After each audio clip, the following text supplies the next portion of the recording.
Hello everyone, welcome to my channel. Let's start Mahabharatam part 8. जंगल का रोना। दिन के उजाले में शाही सड़क पर एक झुंड का पीछा कर रहे शेर को रोकने वाला कोई नहीं था। आदिराचांगरम किकारण्यम। मालिनी मन ही मन रोती हुई भागी जा रही है क्योंकि शाही रिश्तेदारों और राजघरानों में नैतिकता और नैतिक निर्णय नहीं है। कुछ दूर जाने के बाद कीचक ने उसका हाथ पकड़ लिया। वह अंदर और बाहर नहीं जानता। द्रौपदी ने धीमे स्वर में विलाप किया। सब कुछ एक जंगली रोना बन गया। उस सारे अपमान और असहायता से ईश्वर की कृपा जैसी शक्ति का जन्म हुआ। यहाँ तक कि महाबालु भी उसके सामने खड़ा नहीं हो सका और वह पीड़ा में था। उपद्रव से वह हिल गया। वह उस शक्ति से डरता था। यदि वह सरदारों के सामने दिख जाता है तो उसे लज्जा और बदनामी का अनुभव होता है और वह निराशा में टूटे हुए कांटे की तरह आहें भरता हुआ चलता है। धर्मजा और भीमसेनु सभा भवन में हैं। उन्होंने द्रौपदी की यात्रा की त्रासदी को प्रत्यक्ष देखा।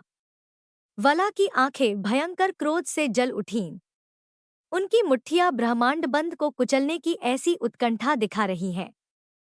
एक हाथ से आकाश और पृथ्वी को पकड़कर उसे झांझ की तरह बजाने का तेज उसमें निरंतर प्रकट हो रहा है। भीमन्ना, जो निर्वासन में उदास है, ने संयम और नियम तोड़ दिए हैं। वह सभा भवन के बगल वाले विशाल वृक्ष की ओर 2 कदम चला। उन्होंने राजसमुख में कीचकों को बदलने का फैसला किया।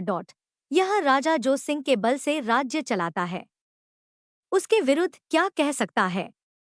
भीम, जो अपने अंगूठे से महान वृक्ष को उखाड़ने में सक्षम थे, ने वहां खड़े अग्रजू के हाथी की तलाश की। धर्मजू ने आंख मारकर अपने भाई को टाल दिया। सभा में हर कोई जाल को देखता है और उलझन में है कि ऐसा क्यों है। कंकुभट्टू को समय का एहसास होता है। वह व्यापक रूप से मुस्कुराता है और बेशर्मी से कहता है, आप एक रसोइया हैं, क्या आप खाना पकाने के लिए हरे पेड़ लगाते हैं? जो आने जाने वालों को कच्चा फल और ठंडी छाया देता है, उसे उखाड़ना धर्म नहीं है। कहीं भी सूखे मेवे खोजें। अन्यथा यदि आप शूरवीरों से पूछेंगे तो वे सहमत हो जाएंगे, उन्होंने कहा। उन शब्दों का अर्थ जानकर भीम थोड़ा ठंडा हो गया। और पांचाली, जिसके पास और कुछ नहीं है, विराट से मिलने आई आंखों में पानी आ रहा है। उसने वहां धर्मराज और भीम को देखा।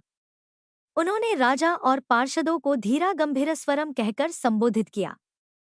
मेरे माता पिता पांचों धर्मात्मा है। दुष्ट अनुशासन और सदाचार की रक्षा में वीर गति को प्राप्त हुए। वे पराक्रम और शस्त्र में उन्हीं के समान है। भले ही आज मेरे जैसा कुछ बुरा हुआ, उन्होंने कुछ भी न जानने का नाटक किया।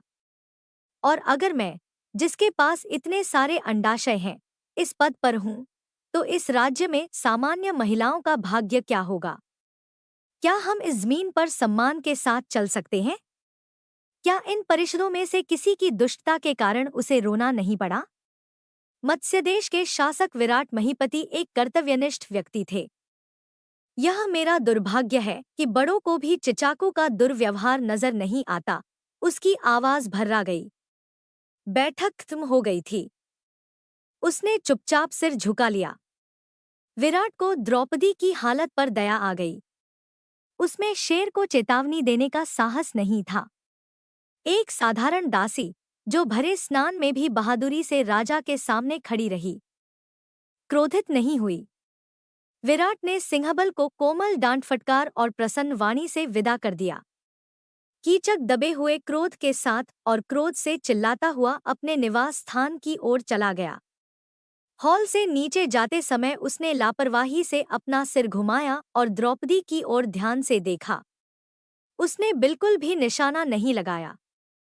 सिंह के चले जाने पर सभा ने राहत की सांस ली। राजा के चेहरे पर अपराध बोध स्पष्ट है, लेकिन बेबस। मानवता में आश्रय लेने का साहस नहीं है। नशे को उचित ठहराने के लिए पर्याप्त भ्रम नहीं। उसी क्षण राजा का निधन हो गया। Don't forget, like, comment, share, subscribe. And thanks for watching.